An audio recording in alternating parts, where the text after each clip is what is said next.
இந்த ஜூன் மாதம் 17ஆம் தேதி புதன்கிழமை இந்த காலையில நீங்க நல்லா இருப்பீங்க, நல்லா இருப்பீங்க.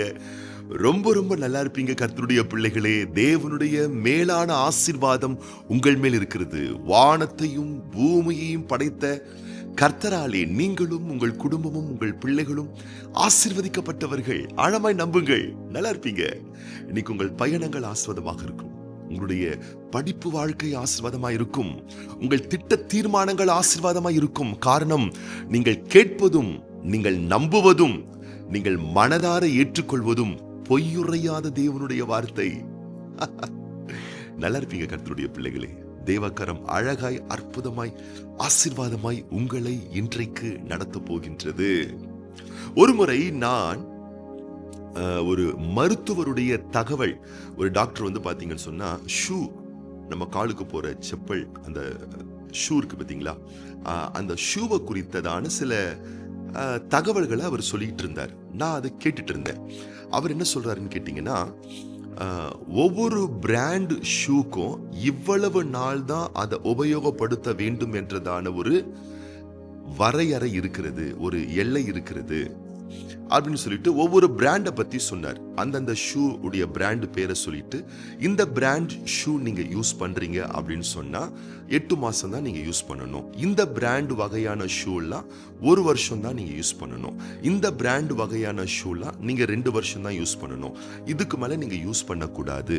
அப்படி நீங்க யூஸ் பண்ணீங்க அப்படின்னு சொன்னா உங்கள் பாதத்தில் ஒரு எரிச்சல் வர ஆரம்பிக்கும், வலிக்க ஆரம்பிக்கும், மறுத்து போகுதல் உண்டாக ஆரம்பிக்கும்.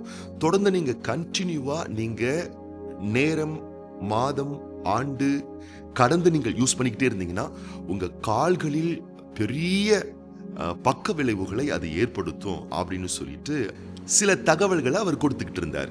இப்போ நான் கொஞ்சம் ஆர்வமாக கேட்க ஆரம்பித்தேன். ஏன்னா நானும் வாக்கிங் போகிறதுக்காக ஒரு குறிப்பிட்ட பிராண்ட் ஷூவை நான் யூஸ் பண்ணிக்கிட்டு இருக்கேன். அப்போ அந்த ஷூவை பற்றி அவர் என்ன சொல்கிறாரு, ஏன் நான் யூஸ் பண்ணுற அந்த பிராண்டை பற்றி என்ன சொல்கிறாருன்னு கேட்கும்போது அவர் சொன்னார் பாருங்களேன், நான் யூஸ் பண்ணக்கூடிய அந்த பிராண்டு ஷூ, அந்த வகையான ஷூவை வந்து 2 வருஷம் தான் யூஸ் பண்ணணும் அப்படின்னு சொல்லிட்டு அவர் சொன்னார். அதுக்கு மேலே நீங்கள் யூஸ் பண்ணீங்கன்னா பக்க விளைவுகள் வருவதற்கான வாய்ப்புகள் இருக்கு அப்படின்னு அவர் சொன்னார்.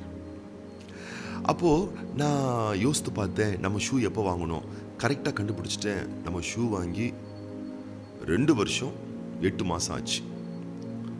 இப்போ அவர் சொல்றாரு, 2 வருஷத்துக்கு மேலே நீங்கள் யூஸ் பண்ணீங்கன்னா உங்களுக்கு நிறைய சைட் எஃபெக்ட் வரும் அப்படின்னு சொன்னார். இப்போ பார்த்தீங்கன்னு சொன்னால் நான் அந்த ஷூவை வாங்கி யூஸ் பண்ணி 2 வருஷத்துக்கு மேலே ஆயிடுச்சு. எக்ஸ்ட்ரா 8 மாசமா நான் அதை யூஸ் பண்ணிக்கிட்டு இருக்கேன்.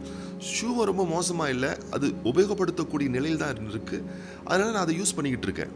பட் இந்த தகவலை நான் கேட்டாலும் உடனே நான் ஷூவை மாற்றலை. பட் அதே ஷூவை தான் நான் ரெகுலராக வாக்கிங் போகும்போது நான் யூஸ் பண்ணிக்கிட்டு இருக்கேன். இப்போ என்னாச்சுன்னு கேட்டிங்கன்னா, இந்த தகவலை கேட்டதுக்கு அப்புறமா என்னுடைய மனநிலை என்ன ஆயிடுச்சுன்னா, என்னடா அது, நம்ம டாக்டர் வந்து 2 வருஷத்துக்கு மேலே யூஸ் பண்ணால் பக்க விளைவுகள் வரும்னு சொல்லியிருக்கிறாரு. நம்ம 2 வருஷத்துக்கு மேலே, ஏறக்குறைய 2 வருஷம் 8 மாசமாக நம்ம அந்த ஷோ யூஸ் பண்ணிக்கிட்டு இருக்கோமே அப்படின்னு சொல்லிட்டு நான் நினைக்க அடுத்தடுத்த நாளில் நீங்கள் பார்த்தீங்கன்னா, இதுவரைக்கும் நான் உணராத விதத்தில் என் காலில் ஒரு வகையான ஒரு எரிச்சலை நான் உணர ஆரம்பித்தேன். கால்கள் மறுத்து போகிறத நான் உணர ஆரம்பித்தேன். இதுவரை இல்லாத அளவுக்கு நடந்து போகும்போது, ஸ்பீடாக நடந்து போகும்போது ஒரு வகையான ஒரு பெயினை, ஒரு வலியை, ஒரு கால் இறுக்கத்தை நான் உணர ஆரம்பித்தேன். எனக்கு அது ரொம்ப ஆச்சரியமாக, ரொம்ப ஷாக்காகவும் இருந்துச்சு கர்த்தருடைய பிள்ளைகளே. அப்போ பாருங்க, நம்ம கேட்கக்கூடிய தகவல்கள் எவ்வளவு பெரிய ஒரு மாற்றத்தை நமக்குள்ள ஏற்படுத்துது என்பதை நான் அன்னைக்கு தான் ரொம்ப ஆழமாக உள்வாங்கி உணர ஆரம்பித்தேன் பாருங்களேன். அதனால மருத்துவர் சொல்லக்கூடிய தகவல்கள் தப்பு என்றோ, அவர் சொன்னதெல்லாம் நம்பக்கூடாது என்று சொல்லியோ, அவர் சொன்ன கருத்துக்கு எதிர்கருத்தை சொல்றதுக்காக இந்த பதிவை நான் போடலை. அவர் சொல்றது உண்மையாகவே கூட இருக்கலாம். நான் சொல்லக்கூடிய கருத்து என்ன அப்படின்னு நீங்க கவனமா நீங்க கேட்டீங்கன்னா, நீங்கள் ஒரு நபருடைய வார்த்தையை கேட்கிறது ரொம்ப ரொம்ப கவனமா நீங்க இருக்கணும். அப்படி கேட்கக்கூடிய தகவல்கள் ரொம்ப நல்ல உண்மையான தகவல்களா இருந்தா அது உங்களுக்கு ஒரு ஆசீர்வாதத்தை கொடுக்கும். அதனால நீங்க உடனே கேட்கலாம், அப்ப நீங்க என்ன சொல்ல வரீங்க, அப்ப டாக்டர் சொன்னதுனால அது கேட்கலாமா வேணாமான்னு கேட்டீங்கன்னா, அதை குறித்து நான் விவாதம் பண்ணவே வரல. ரெண்டாவது, அப்போ வந்து காலம் கடந்தும் அந்த ஷூவை போடலாமா அப்படின்னு நீங்கள் கேட்டிங்கன்னா, அதை பற்றி நான் பேச வரல. நான் எந்த கருத்துக்கும் எதிரான கருத்து சொல்ல வரல. நான் சொல்ல வேண்டியது ஒன்னே ஒண்ணுதான் இந்த காலையில. என்னன்னு கேட்டீங்கன்னா, நீங்க காதுல கேட்கக்கூடிய வார்த்தைகள் ஒவ்வொன்றும் உங்களுக்குள்ள போயிட்டு ஒரு பெரிய வேலையை பார்க்குதுன்றதை நீங்க தயவு செய்து புரிந்து கொள்ள வேண்டும். ஆகவேதான் ஆண்டவராக இயேசு கிறிஸ்து சொல்லுகிறார், லூக்கா சுவிசேஷ புஸ்தகம் 8ஆம் அதிகாரம் 18ஆம் வசனத்துல, ஆதலால் நீங்கள் கேட்கிற விதத்தை குறித்து கவனியுங்கள். உள்ளவனவனோ அவனுக்கு கொடுக்கப்படும், இல்லாதவனவனோ அவன் தனக்கு உண்டென்று நினைக்கிறதும் அவனிடத்திலிருந்து எடுத்துக்கொள்ளப்படும் என்றார். இயேசு ரொம்ப அழகா சொல்றாரு பாருங்களேன். கேட்கிற விதம், எதை கேட்கிறீங்களோ கவனமா இருங்க. ஏன்?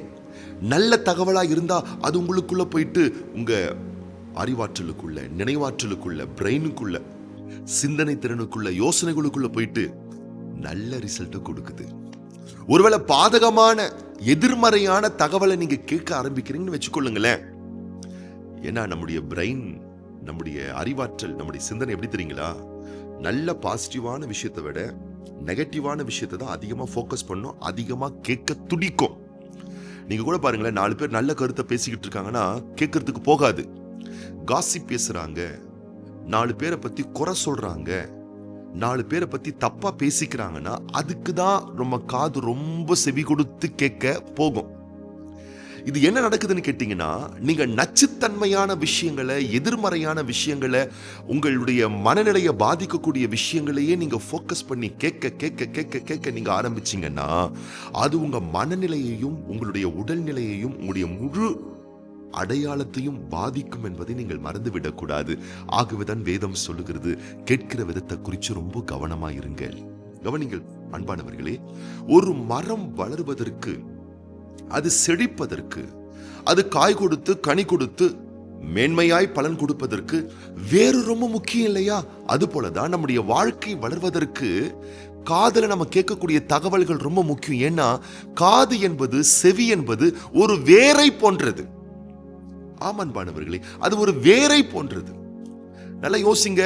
வேர்ல, ஒரு மரத்தினுடைய வேர்ல அடிப்பகுதியில எந்த ஒரு நபரும் சுட தண்ணிய கொதிக்க கொதிக்கக்கூடிய வெந்நிய ஊத்தவே மாட்டாங்க பாருங்களேன். ஏன்? ஊத்துனா வேர் பாதிக்கப்படுவது மாத்திரமல்ல, பிறகு அதற்கடுத்து மரமே பாதிக்கப்படும். அப்ப தவறான தகவல்கள் உங்களுக்குள்ள போகுது அப்படின்னு சொன்னா உங்களுடைய வேறெனும் காதுக்குள்ள வெந்நிய ஊத்துறீங்க, வேர்ல வெந்நிய ஊத்துறீங்க, வேர்ல சுட தண்ணிய ஊத்துறீங்க, சீக்கிரத்துல மரமே பட்டு போயிடும், வாழ்க்கையே பட்டு போயிடும். அதனால உங்களுக்கு எது பயத்தை கொடுக்கிறதோ, எந்த தகவல்கள் உங்களுக்கு நிம்மதியை கெடுக்கிறதோ, எந்த தகவல்கள் உங்கள் சமாதானத்தை குலைக்கிறதோ, எந்த தகவல்கள் உங்கள் பரிசுத்த வாழ்க்கையை குலைச்சலாக்குகிறதோ, எந்த நபரோடு பேசக்கூடிய வார்த்தைகளால், எப்படிப்பட்ட தகவல்கள் கேட்பதால், எப்படிப்பட்ட நபரோடு பேசுவதால் உங்களுடைய நம்பிக்கை இழக்க வைக்கிறதோ, அப்படிப்பட்ட நபரையும், அப்படிப்பட்ட வார்த்தைகளையும், அப்படிப்பட்ட தகவல்களையும் தவிர்த்து விடுவது உங்கள் வாழ்க்கைக்கு ரொம்ப ரொம்ப ரொம்ப ரொம்ப நல்லது. எபேசியர் ஆக்கியோன் சொல்லுகிறார், எபேசியர் 4:29, கெட்ட வார்த்தை ஒன்றும் உங்கள் வாயிலிருந்து புறப்பட வேண்டாம், பக்தி விருத்திக்கு ஏதுவான நல்ல வார்த்தை உண்டானால் அதையே கேட்கிறவனுக்கு பிரயோஜனம் உண்டாகும்படி பேசுங்கள். கேட்கிறவர்களுக்கு பிரயோஜனம் உண்டாகும்படி பேசுங்க. முதல்ல கவனிங்க, நல்ல கவனிங்க. நீங்க பேசுறத முதல்ல கேட்கிறது யாருன்னு கேட்டீங்கன்னா நீங்க தான். அப்ப நீங்க பேசுற வார்த்தையா இருக்கட்டும், மற்றவங்க பேசுறத கேட்கிற விஷயமா இருக்கட்டும், பிரோஜனமான விஷயத்தை கேளுங்க. சில பேர்லாம் டைம் இருக்குன்னு சொல்லிட்டு ஃபோனை போட்டுக்கிட்டு கதை பேசுறது, ஊர்க்கதை பேசுறது, முடிஞ்சு போனதை பேசுறது, காசி பேசுறது, அவங்கள பற்றி பேசுறது, இவங்கள பற்றி பேசுறது, நேரத்தை கடத்தணும்னு சொல்லிட்டு கண்ட பேச்சை பேசிக்கிட்டு இருப்பாங்க பாருங்களேன். ஆச்சரியமா இருக்கும், வாழ்க்கை வீணாய் போகும். வேதம் சொல்லுகிறது, சொற்களின் மிகுதியில் பாவம் இல்லாமல் போகாது. ஒரு லிமிட் தாங்க. அளவுக்கு மிஞ்சி ஒரு நபரோட நீங்க பேச ஆரம்பிச்சுக்கிட்டே இருக்கீங்கன்னா, அவங்க சொல்றதை கேட்க ஆரம்பிச்சுக்கிட்டே இருக்கீங்கன்னா, அது வேறு பாதையில் உங்களை அழைத்து கொண்டு செல்லும். ஆகவேதான் பிரயோஜனமானதை கேளுங்க, பிரயோஜனமானதை பேசுங்க, பிரயோஜனமான தகவலை அறிந்து கொள்ளுங்க. பிரயோஜனம் இல்லாதவைகளை தவிர்த்து விடுவீர்களே ஆனால் உங்க லைஃப் பாதுகாப்பா அமைச்சிடும், உங்க வாழ்க்கை நல்லா இருக்கும். மரம் நன்றாயிருக்க வேண்டுமேயானால் வேரில் எது ஊற்றப்படுகிறது என்பது ரொம்ப ரொம்ப முக்கியம். உங்க வாழ்க்கை நன்றாய் இருக்க வேண்டுமேயானால் உங்கள் காதில் பாய்ச்சப்படக்கூடிய தகவல்கள் எப்படிப்பட்டது என்பது கவனிக்க வேண்டியது ரொம்ப ரொம்ப முக்கியம். அப்ப ஸ்கிப் பண்ணுங்க. பாதிக்கக்கூடிய விஷயங்கள், பயனில்லாத விஷயங்கள். யாராச்சும் தேவையில்லாம பேசிக்கிட்டு இருக்காங்களா, எனக்கு கொஞ்சம் வேலை இருக்குங்க, நான் ரொம்ப பிஸியாக இருக்கேன், கரியர் ஃபோக்கஸ்டாக இருக்கேன், எனக்கு நிறைய ஊழியம் இருக்குது, எனக்கு நிறைய வேலை இருக்குது, எனக்கு குடும்பம் இருக்குது, எனக்கு பிள்ளைங்க இருக்காங்க, அடுத்த கட்ட அபார வளர்ச்சி அடைகிறதுக்கு நான் நிறைய வேலையை பார்க்கணும்னு சொல்லிட்டு உங்கள் வேலையை நீங்கள் கவனிங்க. உங்கள் வேலையை நீங்கள் கவனிங்க. அன்பான கர்த்தருடைய பிள்ளைகளே, நலமானதை கேளுங்கள், கேட்கிற விதத்தில் கவனமாக இருங்கள். உங்களை பலப்படுத்துகிற, ஊக்கப்படுத்துகிற, உத்வேகப்படுத்துகிற, உயர்த்துகிற விசுவாசமான தேவனுடைய வார்த்தையை கேளுங்கள். இப்படிப்பட்ட வார்த்தையை நாள்தோறும் காலையில் கேட்டு உங்கள் நாளை துவக்குங்கள். நல்லா இருப்பீங்க கர்த்தருடைய பிள்ளைகளே, ரொம்ப ரொம்ப நல்லா இருப்பீங்க. நலமானதை கேட்பதற்கு உங்கள் செவிகளை விருத்த சேதனம் பண்ணுங்கள். உங்கள் செவிகளை பக்குவப்படுத்துங்கள். கவனத்தோடு கேளுங்கள். ரொம்ப நல்லா இருப்பீங்க, பலமா இருப்பீங்க, வாழ்ந்திருப்பீங்க. உங்கள் காதுகள் என்னதான் நெகட்டிவான விஷயத்துக்கு அதுக்கு ரொம்ப ஆசையா இருக்கும், அதுக்கு ரொம்ப இன்ட்ரெஸ்டா இருக்கும், அதுக்கு ரொம்ப சந்தோஷமா இருக்கும். ஆனா நீங்க கேட்டதுக்கு அப்புறமா உங்களை வெச்சு செய்யும். கேட்பது 5 நிமிடம், கேட்பது 10 நிமிடம், கேட்பது அரை மணி நேரம், பேசுறது 1 மணி நேரம் வச்சுக்கொள்ளுங்களேன். இன்பமா இருக்கும், இனிமையா இருக்கும், ருசியா இருக்கும். அதுக்கப்புறம் அந்த நாள் இல்லை, உங்க வாழ்க்கை ஃபுல்லா மனசுக்குள்ள போய் போய் போய் போய் அதை அசைப்போட்டு அசைப்போட்டு அசைப்போட்டு அசைப்போட்டு உங்களை பயமுறுத்தி பயமுறுத்தி பெரிய பாதிப்புகளை ஏற்படுத்திவிடும். ஆகவே நலமானதை கேளுங்கள், வளமாய் வாழ்ந்திருங்கள். இந்த நாள் உங்களுடைய நாள். இந்த நாள் நீங்கள் ஜெயிக்க போகிற நாள். இந்த நாள் நீங்கள் வெற்றி காண்கின்ற நாள். இந்த நாள் நீங்கள் சிறந்து விளங்க வேண்டிய நாள். ஆகவே சில எச்சரிக்கை பதிவுகள், உங்கள் வாழ்க்கையை பலப்படுத்தக்கூடிய, மெருகூற்றக்கூடிய தகவல்கள் வந்தால் அதை கேட்டுக்கொள்ளுங்க.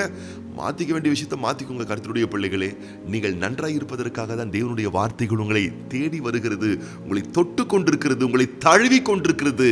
வளமான வாக்குகளை வாரி அணைத்துக் கொள்ளுங்கள். வாழ்வு பெற்று வாழ்ந்து சுகமாய் இருப்பீர்கள். இன்றைய உங்களுடைய ஆசீர்வாதத்திற்காக ஜெபிக்க போகின்றோம்.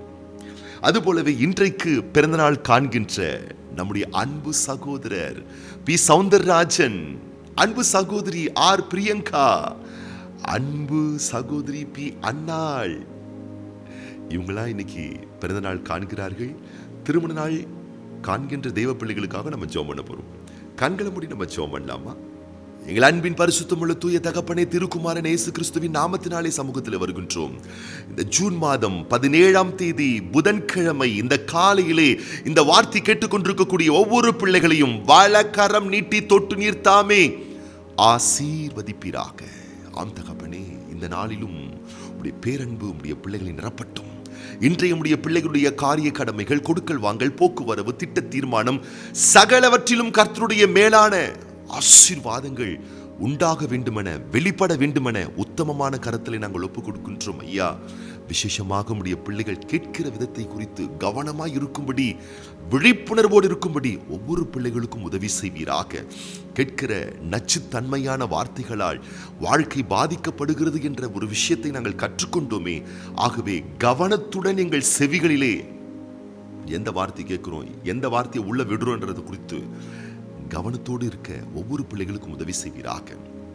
இந்த நாள் உம்முடைய பிள்ளைகளுக்கு இன்பமான, சந்தோஷமான, கொண்டாட்டமான, மகிழ்ச்சியான, ஆனந்தமான நாளாய் அமைந்தருளும்படி பிதா குமாரன் பரிசுத்த ஆவியானவருடைய வல்ல ஸ்நேக பிரிய பாச நாமத்தினால உடைய பிள்ளைகளை நாங்கள் வாழ்த்துறோம். இன்றைக்கு பிறந்த நாட்கள் காண்கின்ற, திருமண ஆண்டுகள் காண்கின்ற ஒவ்வொரு பிள்ளைகளையும் மனதார நாங்கள் வாழ்த்துகிறோம், ஆசீர்வதிக்கிறோம். நேச ஸ்நேக பிரிய பாசமுள்ள கரத்தில் ஒப்பு கொடுத்து ஆண்டவர் இயேசு கிறிஸ்துவின் ஆசீர்வதிக்கப்பட்ட நாமத்தினாலே வாழ்த்து ஜெபிக்கிறோம் எங்கள் நல்ல பிதாவே, ஆமீன்.